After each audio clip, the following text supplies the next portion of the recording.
us tonight for our program. Before we get started, just a couple housekeeping notes. At the end of the program, we will have time for question and answer with our speakers. If you want to go ahead and locate your Q&A button, if you're on a computer, it should be at the bottom of your screen. If you're on a tablet, it might be at the top. But at any point during the program, feel free to go ahead and open that question and answer, type in your question, and we'll get to as many as we can at the end of the program.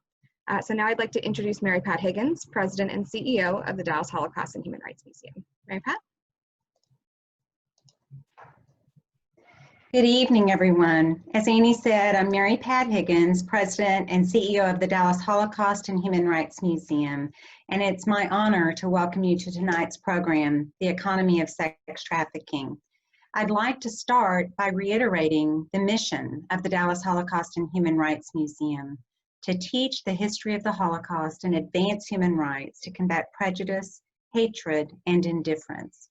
We are grateful to occupy space virtually or at the museum when we reopen, where we can share this mission with our North Texas community and beyond, where we can provide meaningful education about the Holocaust and other human rights issues with the goal of changing attitudes and impacting behavior.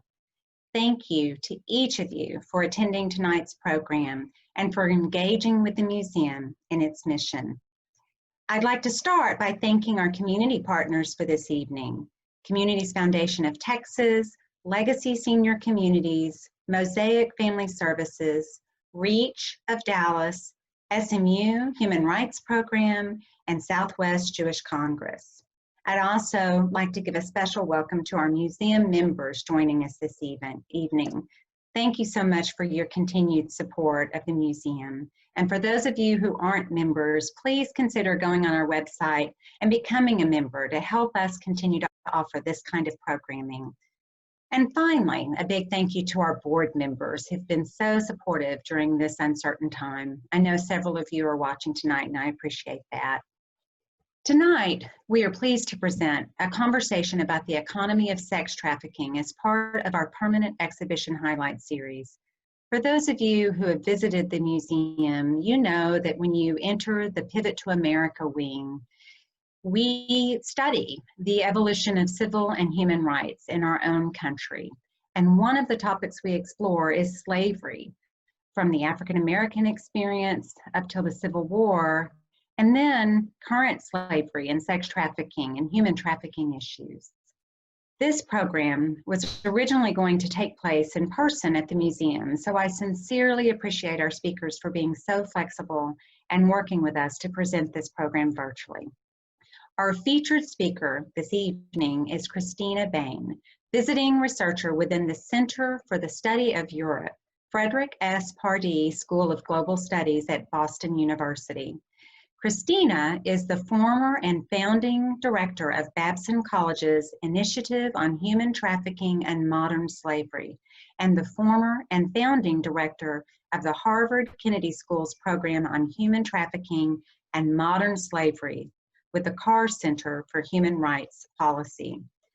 Christina's work and research on human trafficking currently concentrates on the role of business, entrepreneurship, and innovation, converging areas of illicit trade, technology as a facilitator and combatant of human trafficking, and organ trafficking.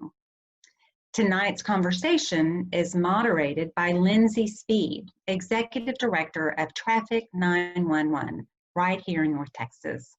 Lindsey has been involved in the fight against human trafficking with Traffic 911 since 2010 and is considered a subject matter expert in the area of sex trafficking.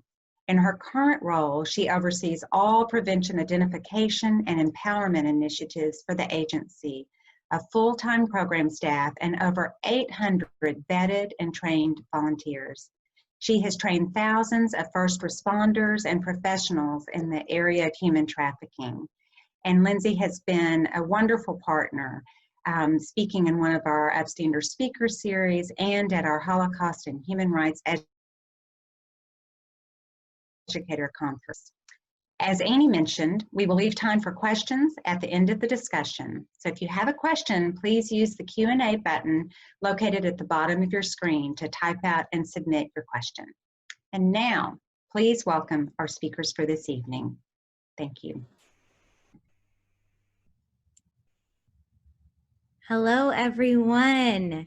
I hope you can hear us all well. I'm Lindsey Speed here, and we've got Christina with us tonight. And we are just honored to be with you guys in the midst of COVID and weird times. And, you know, just to sit with you and really hold space for a sacred conversation tonight.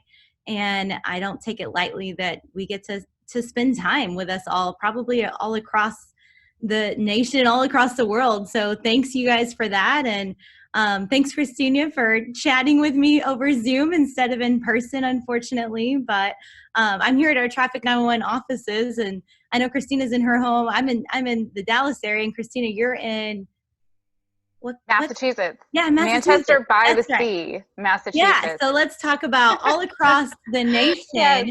So speaking of nation, we're going to get right into this because we want to try to cover as much content as possible in our time tonight. But Christina, will you kind of give everyone, speaking of nationwide, kind of a nationwide scope of sex trafficking, help us kind of get on the same page of what we need to understand before we get into more of the complexities?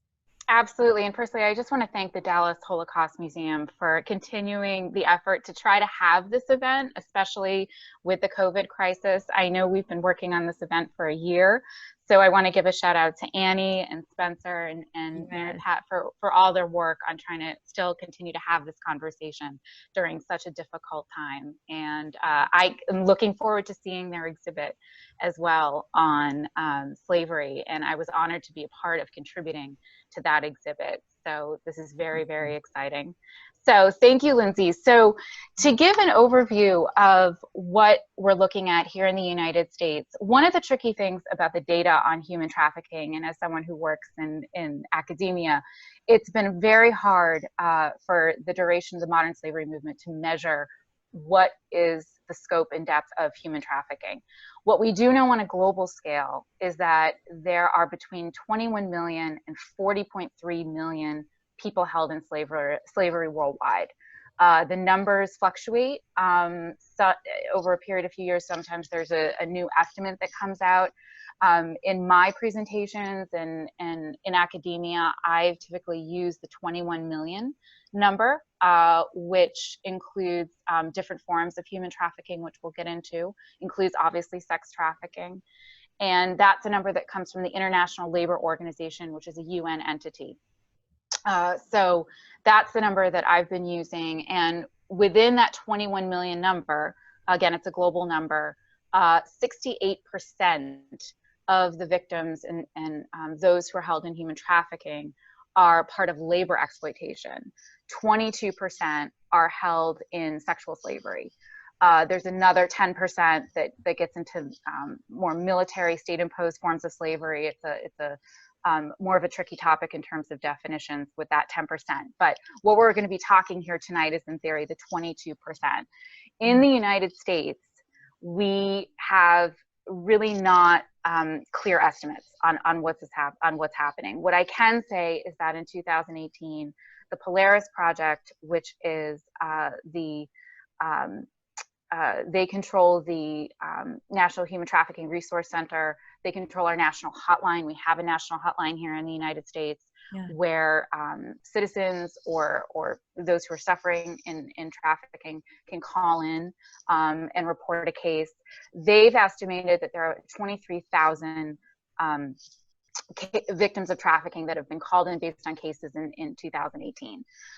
Also, you can find estimates in the U.S. Trafficking in Persons Report, which is issued by the U.S. State Department through the Office to Monitor and Combat Trafficking in Persons. Annually, in this month, in June, we should be seeing another report potentially coming out. They also have the latest estimates. And I will say that in terms of cases that are prosecuted, we see more cases of sex trafficking in the United States that are prosecuted.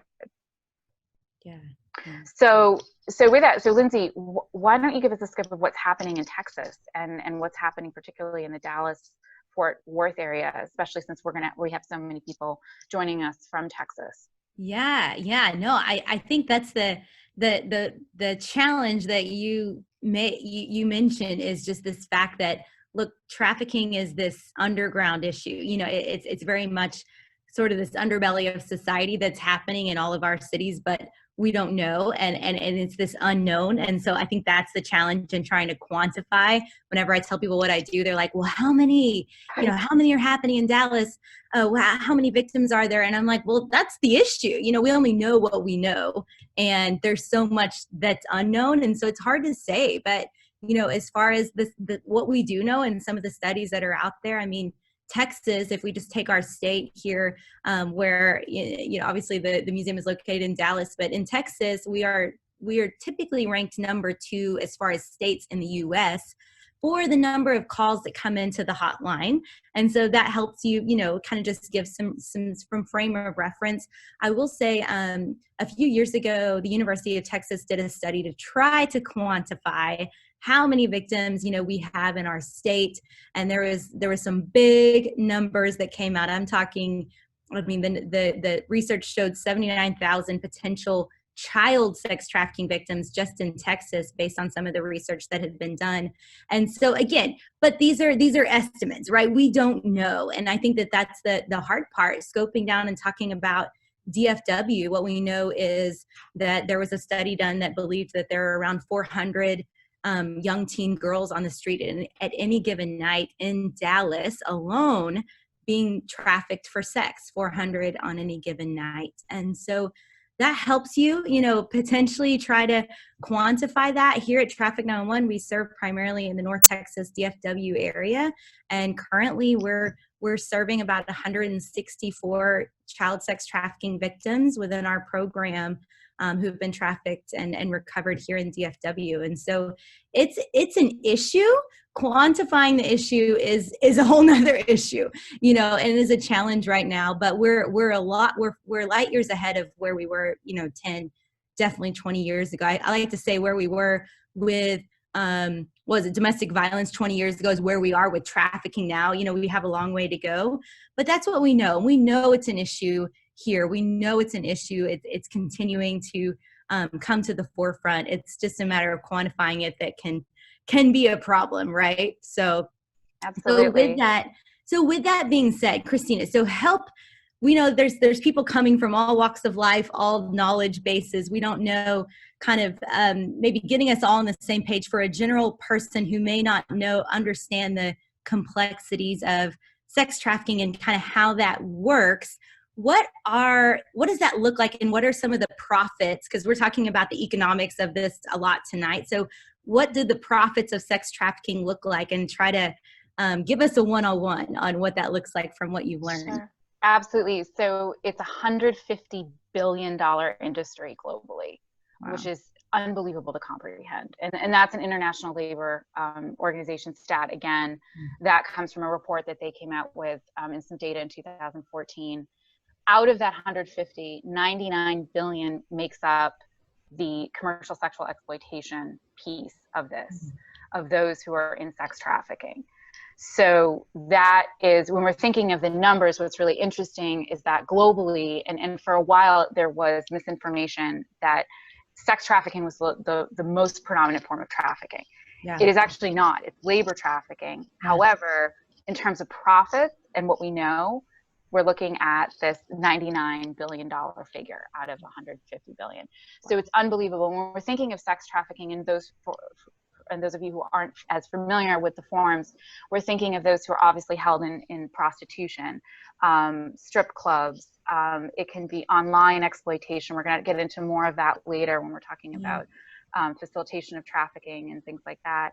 It can be pornography. There's a variety of ways people are being exploited sexually, and we're going to talk a little bit more too of, you know, how it's changing too because of the pandemic.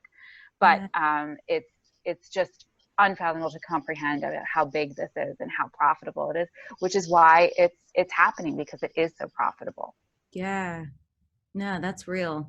That's real. And I think that with that profitability, you know, you think about what we're in right now. So we're in this worldwide pandemic, COVID-19, and then, you know, starting to think about, okay, so we're talking about sex trafficking, the economics of sex trafficking, people profiting off of other people's vulnerability, really. Sometimes I like to say trafficking, and the easiest way to explain it is the exploitation of vulnerability. That's what it is, you know.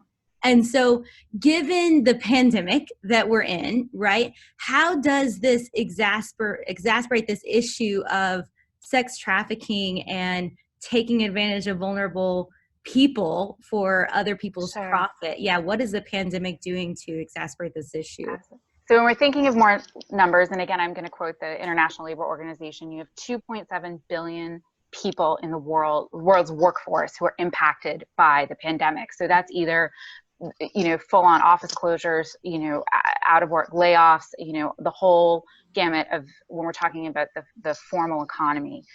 And then you have, that's 80% of the world's workforce. So that's huge.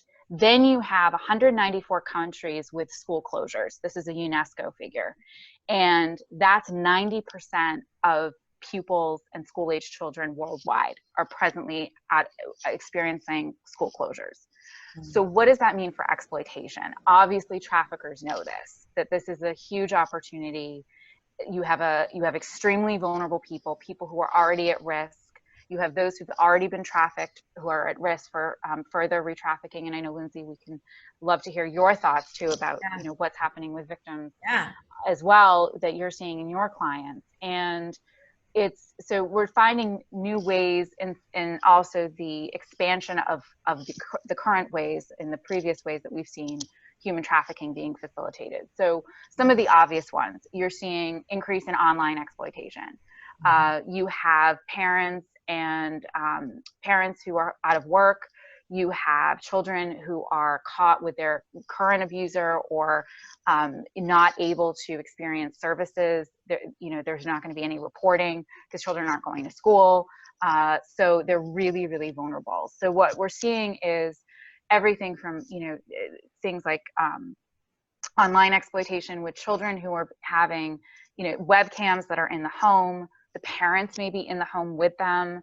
They may not deem it necessarily exploitation because they're in the home. There's not a quote unquote abuser in the home, but they're performing sexual acts on a webcam. We're seeing this in certain Asian countries. We've seen this before, but now with the pandemic, traffickers are exploiting out of work parents, out of work families, and just individuals who are in the home with a child where they can be exploited. You're also seeing an increase in forced marriage, which is something that's happening also in Asian countries where families are very vulnerable. School-age girls aren't going to school anymore. Maybe they were receiving meals or something. So they're a cost, quote unquote, to their families. So what happens to them? They're forced into a marriage, which can be sexual slavery. Then you have situations where you have increases in other forms of transnational organized crime, which is something that I study. You have drug trafficking and arms trafficking, counterfeit pharma, other things that are being related to the trafficking in humans. And what we also know, and there's a really interesting report out there from CINA, which is a Department of Homeland Security center. There's a series of them around the country. This one's located at George Mason University. They came out with a really interesting report. It's cina.gmu.edu, and you can see the report. It was issued on June 5th about transnational organized crime and the links with what's happened with the pandemic. And they're talking about that some supply chains of other illicit forms of illegal trades, like pharmaceuticals, like, you know, certain forms of drugs, have been cut off because of issues with China, things like that. So the supply chain has been disrupted. So people are looking for criminals are looking for easier forms to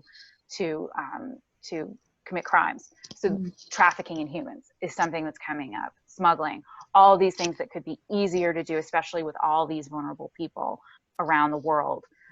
So I highly recommend that report. I also want to give a shout out to my wonderful dear friends and colleagues at the Global Initiative Against Transnational Organized Crime. We have a number of projects together, and they actually just came out with a report on human trafficking and COVID-19. And they're talking about all different forms of exploitation and what's happening around the globe. So go to www.globalinitiative.net and look at their report. if you just scroll down on the bottom of the homepage and you find they have different sections on different forms of transnational organized crime. And if you look at human trafficking, you'll find the report. It's the first report. It's really, really interesting. And they've done a lot of in-depth analysis. So you said globalinitiative.net. Globalinitiative.net. And then the other study that you said you highly recommend. CINA. So that's spelled with a C. So it's CINA, and it's cina.gmu.edu. And you'll find the report right on the homepage. It'll say it's dated June 5th. And it's on different forms of, the title is something about organized crime or and COVID. Yeah. So you'll find a lot of information about that, except also if you're interested in other forms of transnational organized crime and how that's what's happening with the pandemic, how criminals are operating. The other thing that's really horrible that I read in the CINA report was the CINA or the Global Initiative was the forums of different pedophiles who are forming around the idea of how do we exploit children who are at home. And there's different groups. This was in the Global Initiative report. I apologize, it wasn't in CINA. And these pedophiles are convening and figuring out how do they market and capitalize on the pandemic. So there's an increase in the exchange of pictures. We know online pornography is up, and this all relates, of course, to the pandemic. So that's also, you'll see a whole explanation of this in that is in the Global Initiative report. I don't believe the CINA report did touch on that piece, but no, that's good. And when you say pedophiles, I think everyone thinks that this is like a tiny percent, of America, which, and in some ways it is, but when you think about it, like sex trafficking is an economy like any other. It's a supply and demand type of situation. So in this situation, if we didn't have people demanding sex for pay, then that would stop the problem, So when she's talking about, I think pedophiles, I think it sometimes creates this picture like, oh, those are just a few people, interspersed. But the reality is we have this giant problem because of demand. Exactly. And the scary thing that I learned and what we were talking about with the Global Initiative is that when they reported in this piece of the pandemic is that you have to put up a certain amount of pictures. You have to exchange a certain amount of pictures to even access these groups. So it's like an initiation fee, quote unquote, or an initiation process. And they have to have certain pornographic material that they submit to allow access to even more pornographic material. So they're noticing an increase in people who want to be members. And, these are things that exist on the dark web.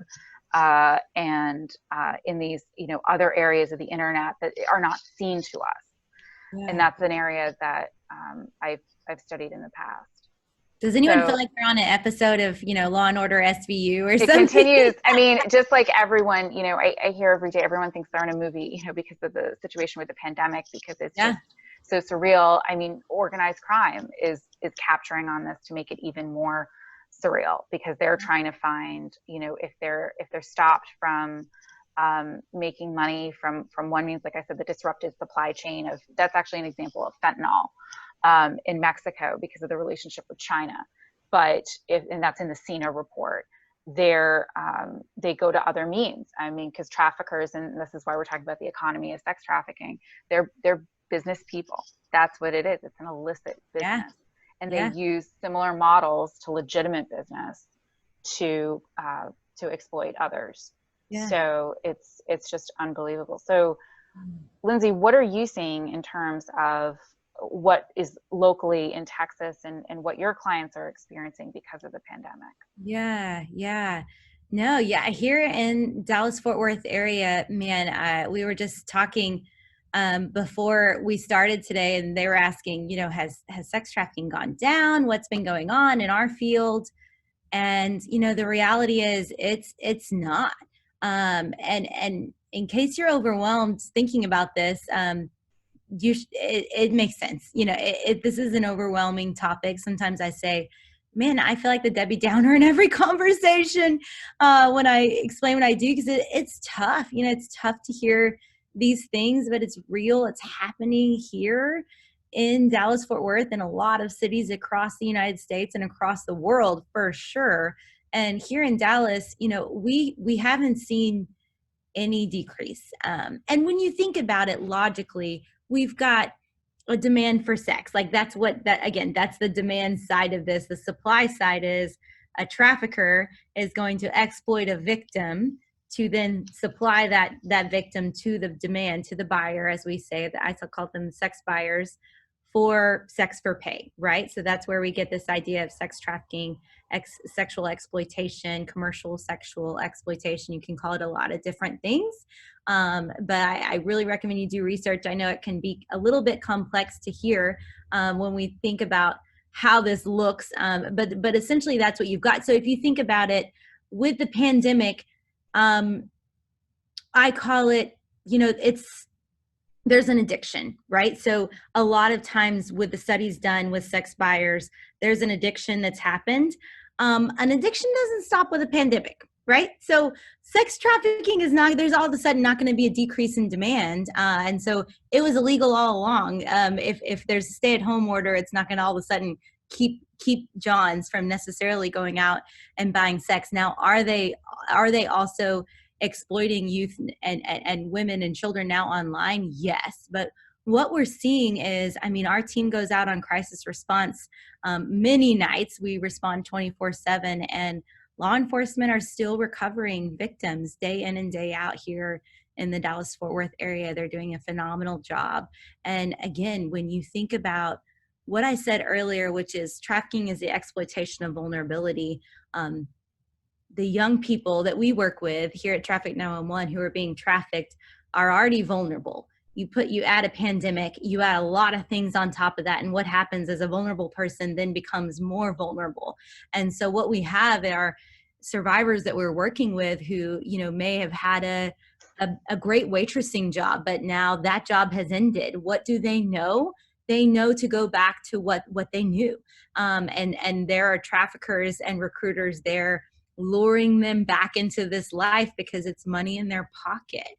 And so we've had a lot of girls, and we do serve a few boys as well, being lured back in, being re-victimized back in.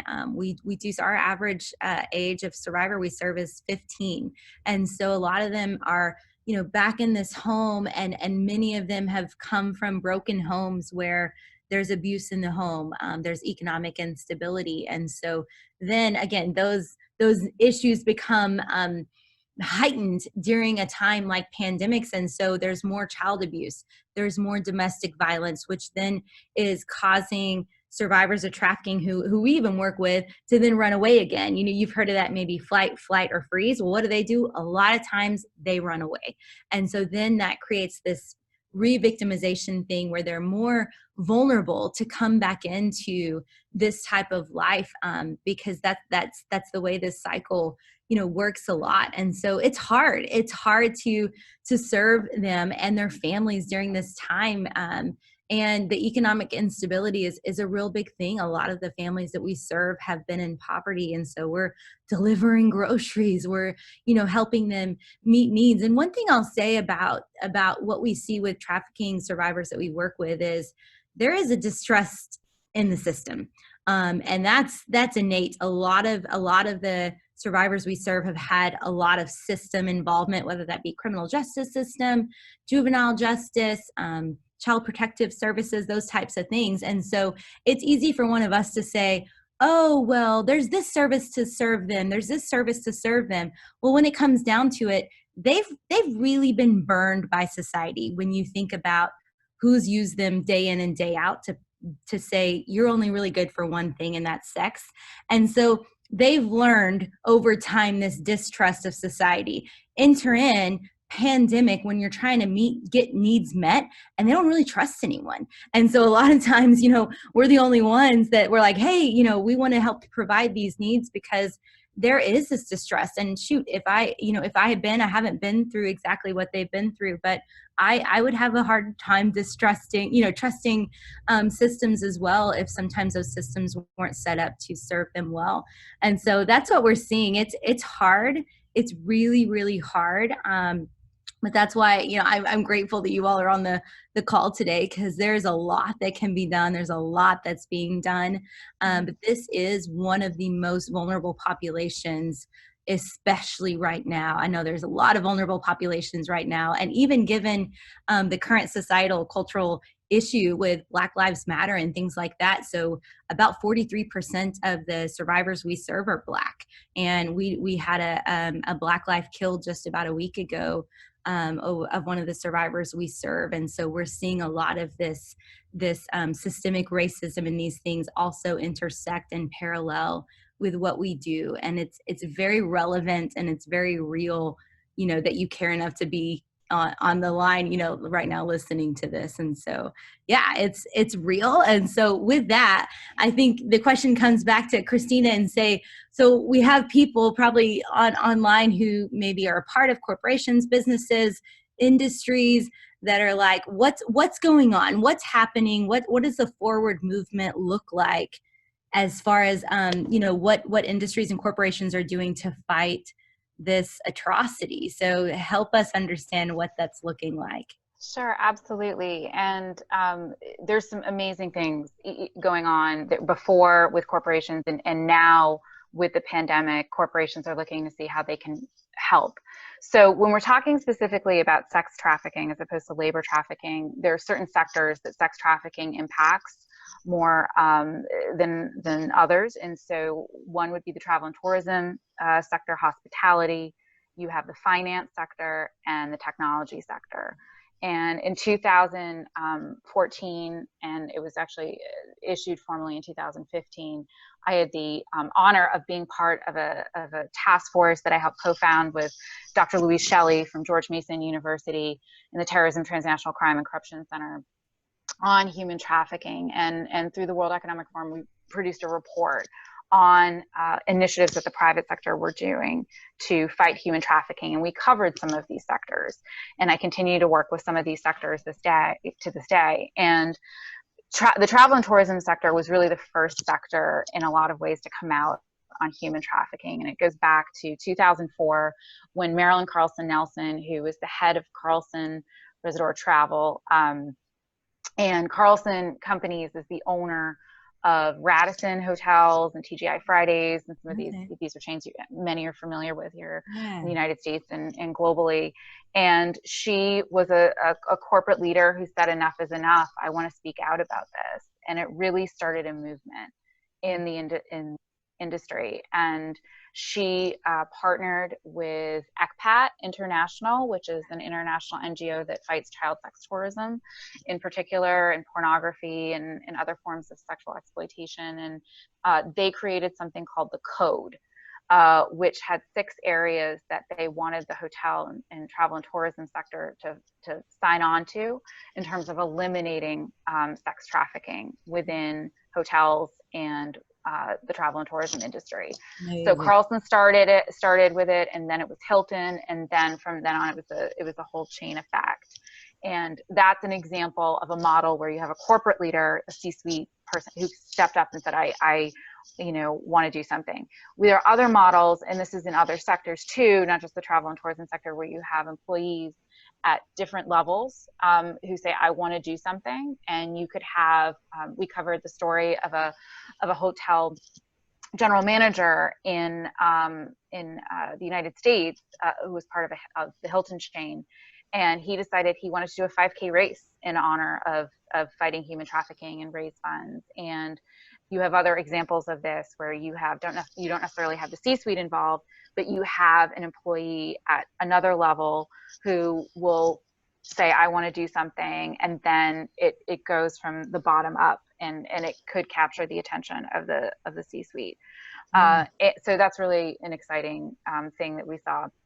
And we covered that in the report from the World Economic Forum.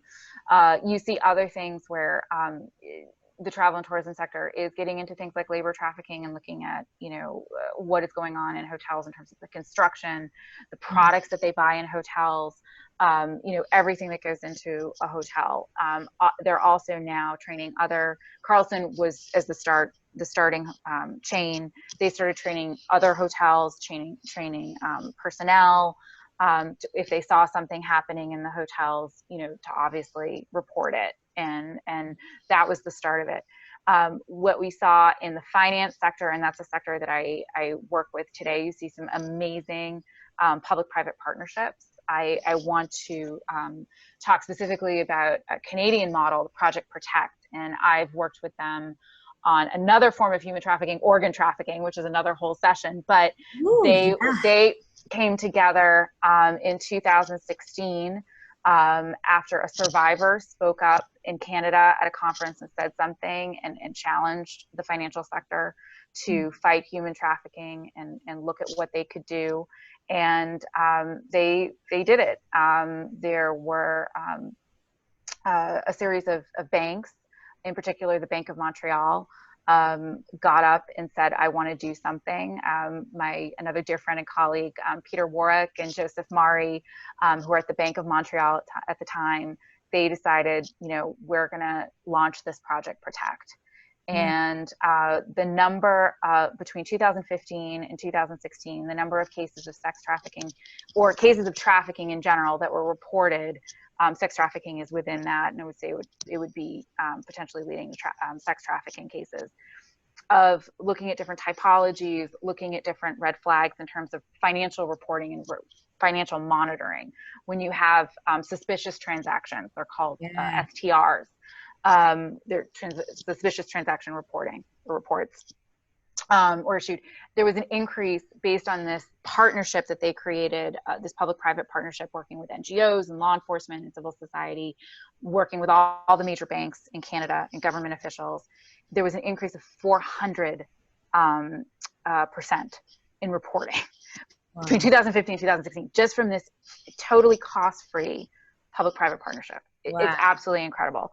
And then the next thing was Project Organ, which is where we're working on organ trafficking, which is a very exciting thing. But again, another whole topic.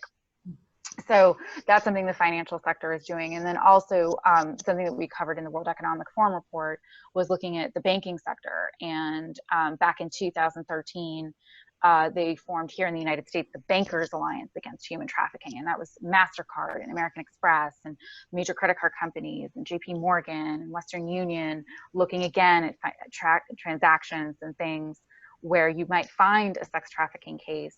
If you had, for example, why is a nail salon processing some sort of payment at 2 a.m. for a certain amount of money? It just doesn't make sense. So these type of financial reporting pieces came together, and they created, again, typologies and a reporting mechanism to really focus on finding these cases. And so they formed the Bankers Alliance. Thomson Reuters Foundation was also involved. And then they also launched the European Bankers Alliance Against Human Trafficking.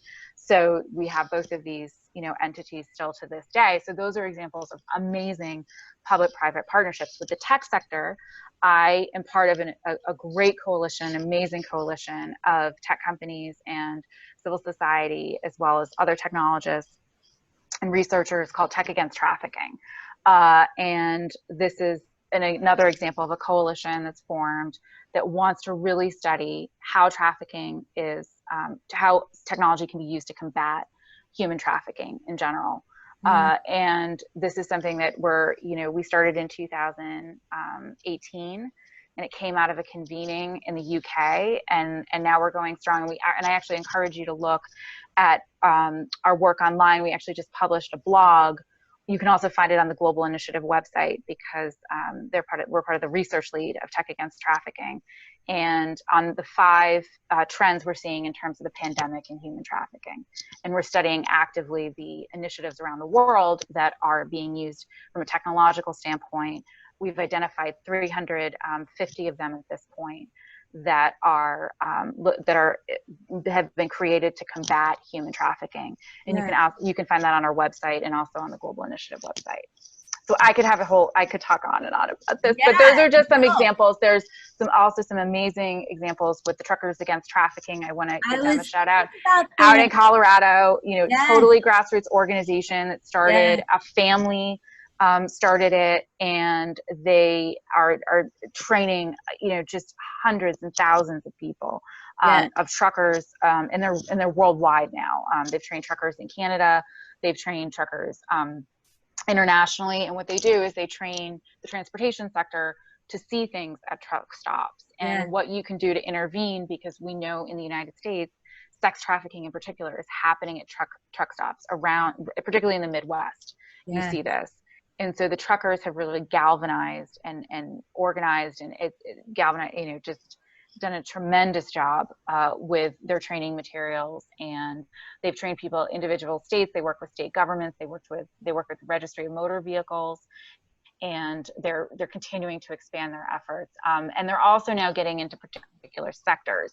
They're looking at oil and other industries to train workers. And when prostitution, I think, moves around some of these, you know, sites where you may be oil, maybe, you know, harvested and things like that, they're now training workers and companies to look at this.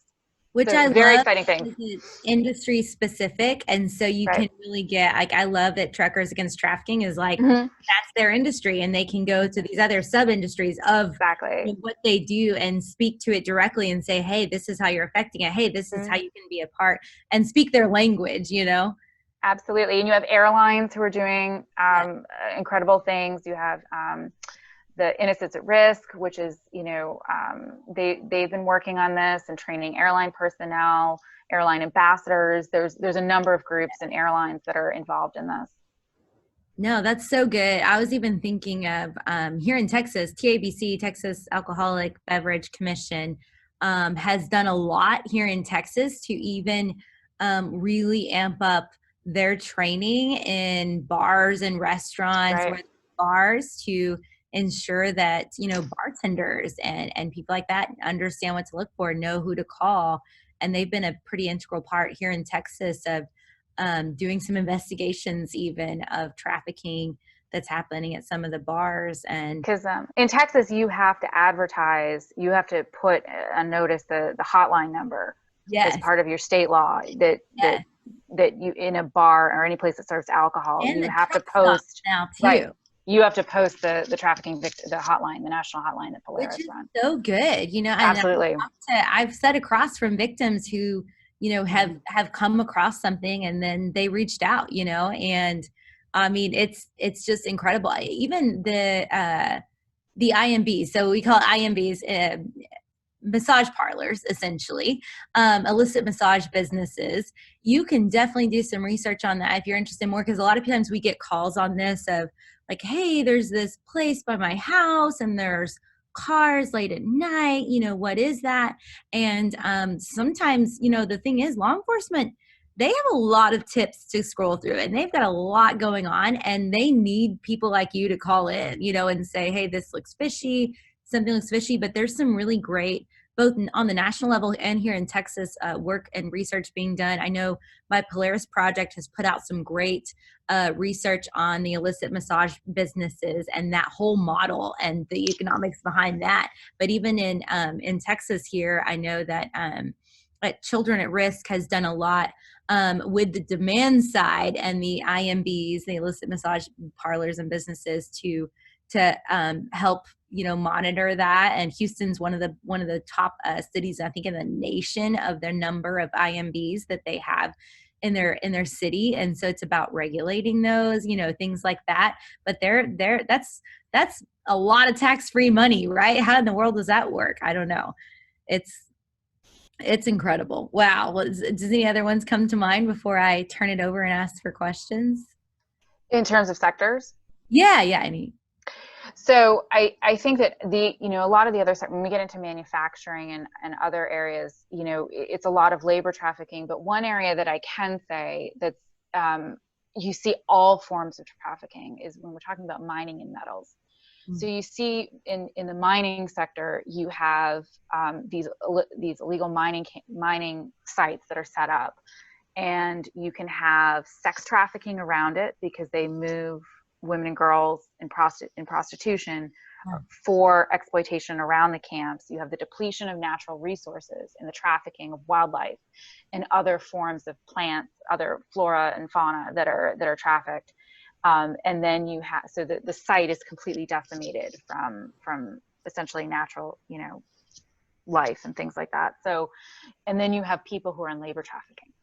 You have victims of labor trafficking who are exploited in the mine. So when we think of that, that is a model that represents all these different forms of illicit trade.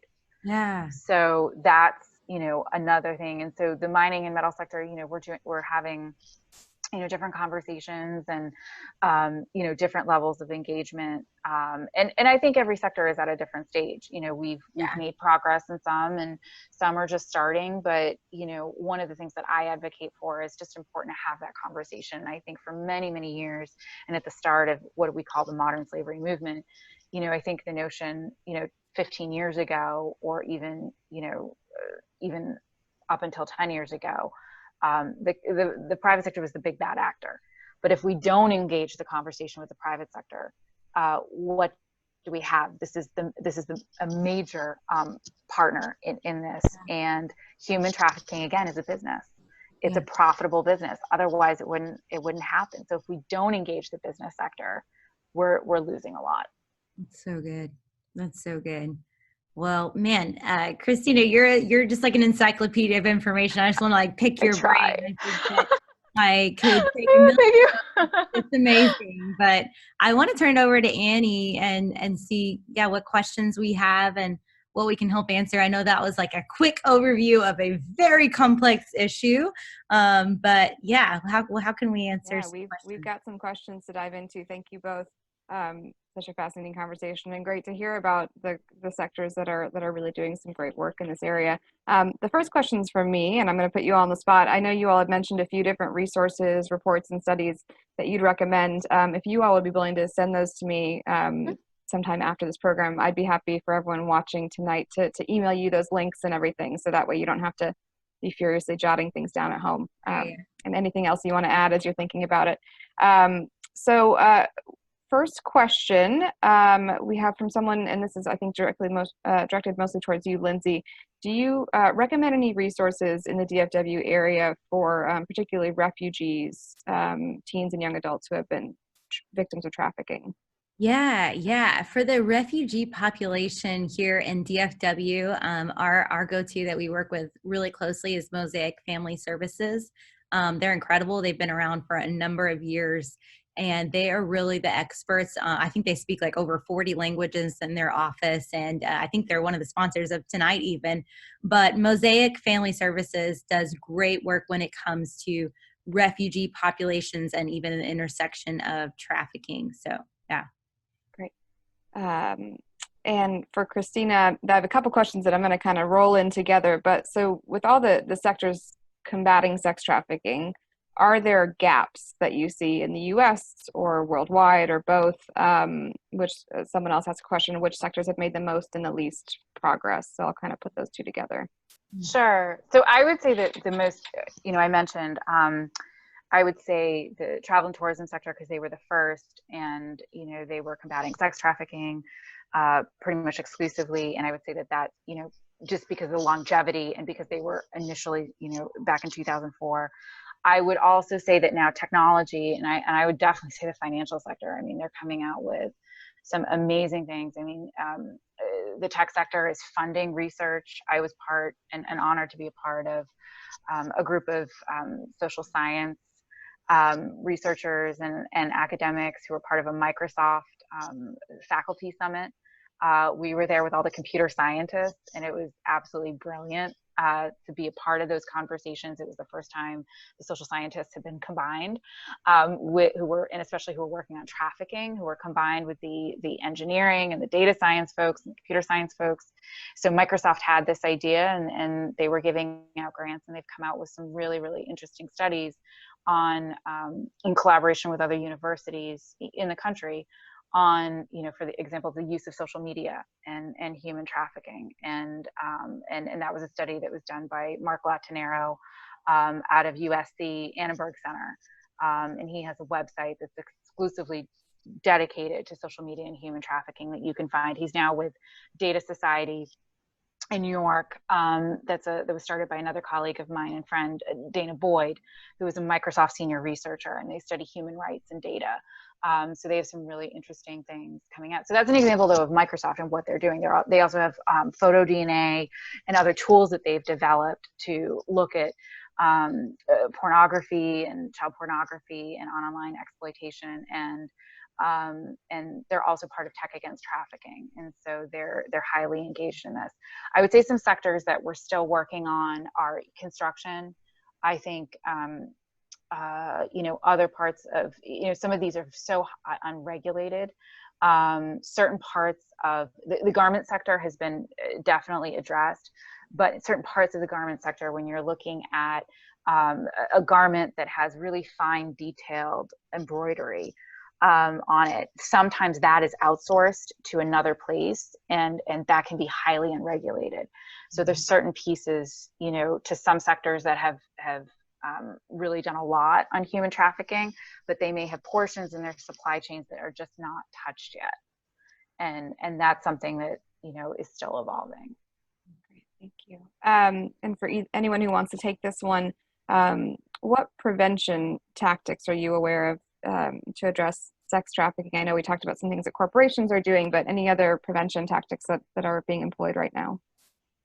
Yeah, I can say, on the micro level or, state level here in Texas, a big piece of prevention, I'll mention two things. There's not only two, but there's way more, but the two things that really come to mind are prevention education. So there's a lot of really great youth prevention education going on out there. If we know that the average age, when we're talking about sex trafficking, the average age a child is lured into this life is usually somewhere between 15 years old. And so if we're talking about someone that young, we need to talk about, okay, how do we reach that age range and help keep them safe? And so Love 146 is a really great organization that has a nationally recognized prevention program called Not a Number, that actually the state here in Texas has really put their stamp of approval on and trying to get it in a lot of the schools. And there's been some really good legislation passed that's kind of mandating more of the prevention education into schools. And so that's amazing. A lot need to be done, but hey, we're moving in the right direction. Secondly, I would say there's some good demand reduction tactics happening. One of the examples is, and you could say whether or not this is prevention or not, but I would say it is there's groups doing what they call cyber patrols. And so what happens is it's a national group, but we have some different cities across the United States that are doing it.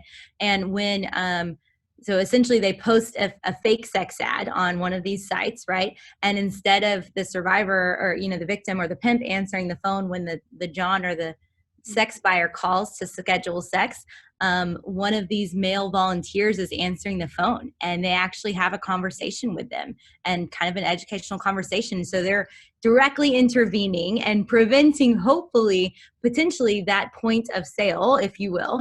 And it's pretty cool. That's just one of the other things that's happening, I know, both here in Texas and also on the national scale. That's neat. And to follow up with what Lindsey was saying, Chicago and also Colorado, I know, is contemplating education in the public schools about human trafficking and how to go about that in an appropriate way, because obviously this is a very heavy topic, and how do you talk about it? So, but there was a strong movement in Chicago, and I believe they were successful. In terms of getting something in the school system. I think it was middle school age. So that's very, very exciting. Very interesting. And actually we had a question that sort of ties into this, and Lindsey, you mentioned one way this is happening, but someone who's particularly curious about what's being done to address the demand side. So you mentioned that one kind of tactic there. Is there anything else being done to address the demand for this? Yeah, I mean, there's not enough being done. I will say that.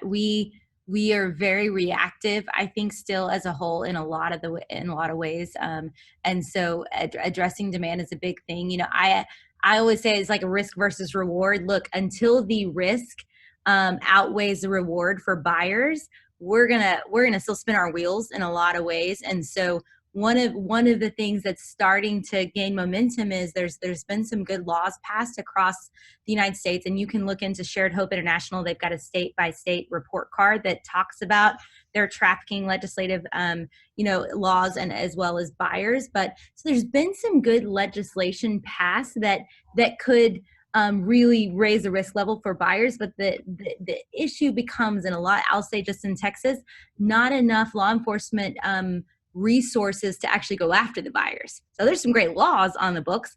Are buyers actually being arrested? Are there reverse stings going on? Not as much. Waco, that McLennan County is doing a really great job at going after the demand instead of going after the seller or the prostitute, as they say. And so it's really about diverting their resources, that they're arresting all of these women who are many times victims. Instead of let's divert resources and use those same law enforcement resources to go after the Johns. That's one way it needs to happen more. And you also have John schools that are, your legislation Yes. is stronger in Texas than it is in Massachusetts. We have, we had something in our state law that was passed in 2011. It was more about the codification of John schools and studying them.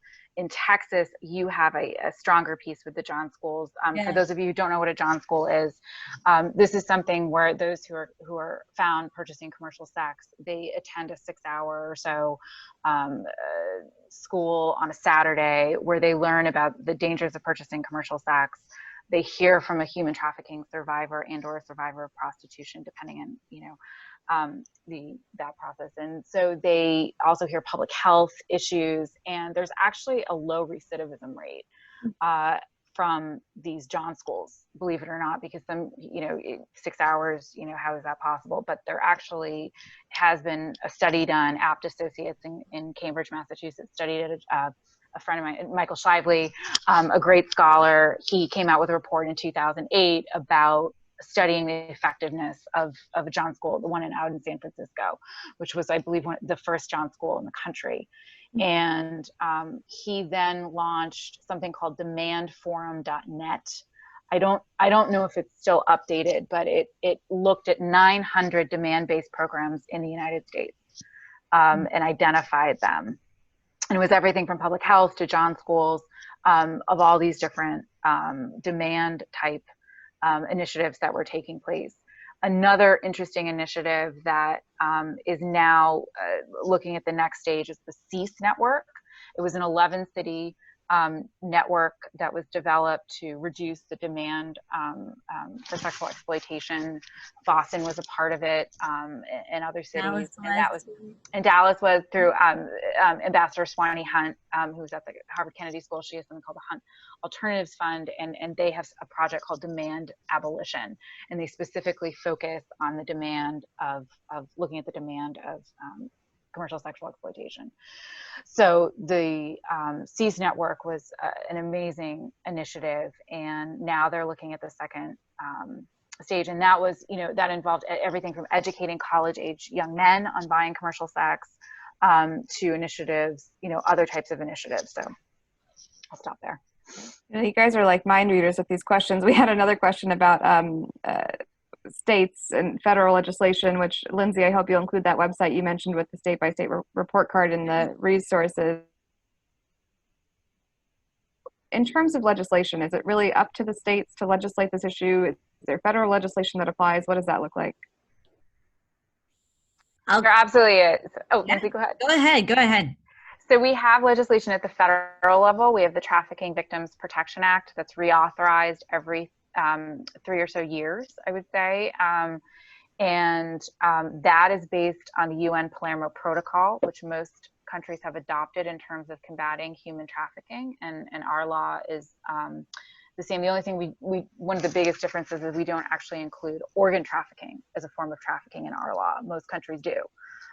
But we include, obviously, sex and labor trafficking, and we have a separate law on organ trafficking. Again, that's a whole other conversation, but we don't include it in our law. And then all the states at this point have a law on human trafficking. Massachusetts was the 48th state. We were a little behind, but we got there, but every state at this point has state legislation on human trafficking. So certain states like Texas and Washington State, where Washington was the first, they were the first within months of each other to pass state legislation. So obviously you'll be more progressive in terms of your laws, I would say, on human trafficking. They'll be more nuanced than where we are in Massachusetts, because we had just passed the legislation in 2011. So, and I would say, you know, the thing to advocate and speak up for and vote for and everything is, you know, more resources for law enforcement, for DA's office to go after these crimes, to have dedicated personnel, because we can have all the laws on the books, and in DFW, I'll just say the majority of the cases are prosecuted at a local level, so through the DA's office, through your district DA's office. So like that's where a lot is going to happen. But again, it comes down to resources and time and manpower, and so that's where, you know, that we still have a lot of work to be done on that.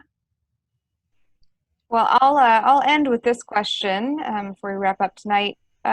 Simple question, probably not a simple answer, but what can we do as an average person out here watching? What can we do to help on this issue? You go ahead, Christina. So there's a lot, and I'll speak from, you know, being on the academic side. There's not one academic discipline that anyone can study that would not make them be a part of the anti-trafficking movement. This is an issue that encompasses all academic disciplines. I mean, whether you're studying psychology, political science, whether you're studying international relations, law, criminal justice, even the arts, there are things and needs and ways that you can be involved in the fight against trafficking. And studying it, we need more research on this. As we had talked about, the numbers are, you know, very tricky because this is an invisible crime. That's why it's so hard to study it. It's people who are in the underground economy, and it's very difficult to sometimes find them. So that's why it's hard to quantify this. But we need great minds coming from, you know, like I said, all these different academic disciplines. Computer science too, to study the technology, data science. You know, we need great data on this to better understand it. Not that we know it exists, and not to say that, you know, having more data would make it any less pressing, but it you know, really helps to further understand the field. So this is, again, you know, something that anyone can also be a part of in terms of volunteering. You know, look at what you have in your state, in your local area, in your country. And there are a number of wonderful anti-trafficking NGOs and other organizations, like, for even example, the Salvation Army and the Red Cross. Salvation Army for a long time has had a great human trafficking. So larger organizations that are involved in other things may also have a subset working on human trafficking too, and maybe they are needing volunteers or needing help, and your skill set could apply. Yeah. Oh, that's so good. I don't know, I just thought about this, and I'm like, head, heart, hands. And I think it's like a lot of issues is that you hear about something and you just like want to go out and act, which is great. This is a very complex issue. It's like us talking about racial reconciliation right now. You know, go learn more, read more. I think there's a lot of well-meaning people who may hop in and then, you know, it's like, oh, I'm going to open a safe home. Oh, I'm going to do this. And you really can, helping can hurt, especially a population that's been hurt a lot. And so I would say, make sure you do your research and read and learn and go, you know, serve with other organizations, ask them questions, get to learn. And so that's head. And then there's a heart issue of like, you know, what's your heart in helping? And it's great. But there's also, you know, it's kind of like, okay, what are my 6 areas of influence, or, you know, whatever? Am I talking to my own family about this? Is the people at my company that I work with, are they engaged? Are they trained? You know, and so just kind of thinking about your own heart and judgments. You know, I mean, what do you think when you see maybe a girl with some scandalous clothes walking down the street toward the beginning of the morning or the end of the night? Because that's a lot of who we're talking about right now. And so it's kind of like addressing our own heart in the situation. And then it really is your hands of just, you know, donate. What is it that you have? Who do you have connections to? There's a an incredible family doctor's office here in our area that just has grabbed a hold of this, has learned everything. And once a month they shut down their office, and on a Saturday afternoon they serve all of the youth we serve at no charge, and they do all of their well woman checks. They help them with prescriptions, whatever health needs they have. And that's a local business who has chosen, to said, what do we have? How can we help? And so there's so many of us that can do that. And so it doesn't always look like what you might think, but it is kind of about what is in your hands. What are you close to that you can make a difference in this? And so, yeah. Great. Well, I think that's the perfect way to wrap up tonight. Thank you so much to Lindsey and Christina for being here, being flexible and move into this virtual world. We really appreciate your time. Thank you everyone for joining us tonight. We will get you those resources pretty soon here so you can learn more, as Lindsey said, and everyone have a great night. Be well, stay safe, and see you next time. Bye. Thank you.